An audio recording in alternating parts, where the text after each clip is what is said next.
په بونیر کې د بجلی د ناروا لوډ شیډینګ او زیاتو بیلونو خلاف رزل اصلاحي جرګې کوګه احتجاجي مظاهره وکړه. مظاهرینو په مین بونیر صوابه هایوی د کوګه چوک په مقام د بجلی بیلونو ته اور واچو او د وابډا خلاف یې سخت ناربازي وکړه.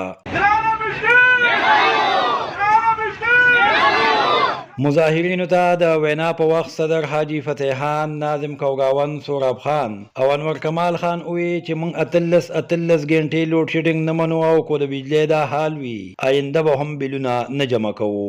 د زرو په ځای باندې 8000 بیل لازم بجلی را تشته دی نه اور بیلینګ دی لوډ شیډینګ دی. نو زمونږ دوه ټوکو الفاظو کې سیده ساده خبره دا ده چې سور د وابډا ملازمین دي او هغه ته پری یونیورسيټي د هغه مراعات ختم کړي. دا غي نه روستو سور چې په پاکستان کې ججز دي، پارلیمنټریان دي، سینیټرز دي، بیوروکریټ دي او نور د اشرافي اسور مخلوق ته. نو چې زه غریب سړی بیل داخلوم او دا غریبانان بیل داخلي، نو دا ججان، دا بیوروکریټ، دا ایسیان، دا ډیسیان دا به په مخکې زمونږ نه داخلي او لہذا کدی ته دغه فیسیلیټیز ورکی نو مونږ احتجاجن ته ورچې دین یو بیل نه داخلو. بد دا مونږ دوه ټوک خبره ده. مقررینو زیاته کړه چې وابډا موږ سره د میرې مور سلوک شروع کړي او د فاړ په بهانه راته په ګنټو بجلی بندوي. بجلی شته نه بیګا په 3 بجې بجلی تللی ده، په 11 سره هغه بله شپه ماښام تللی وه او ډوونه دغه زمونږ حل دی صاحب راغلی دی.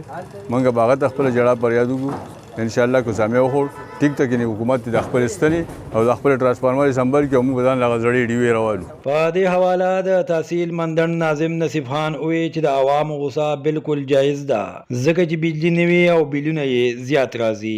نصیب خان وی چې ان شاء الله ډیر ضربه په دې حواله د محکمې وابډا د اعلی حکامو سره ملاقات کوي چې خدای لپاره دا وکي چې کم بیل دي چې څنګه پیسې والی چې دا پکې ته مو معاف کړي چې هغه بیا دوباره نه راځي او ان شاء الله تعالی چې ډیر زر ده چې دا جرګه موږ دغه سره ملاقات کوو او بعد دا غینا کوچري په دغه ونه شو نه ان شاء الله تعالی چې دوباره احتجاج به موږ د وابډا د دفتر مخې ته کوو.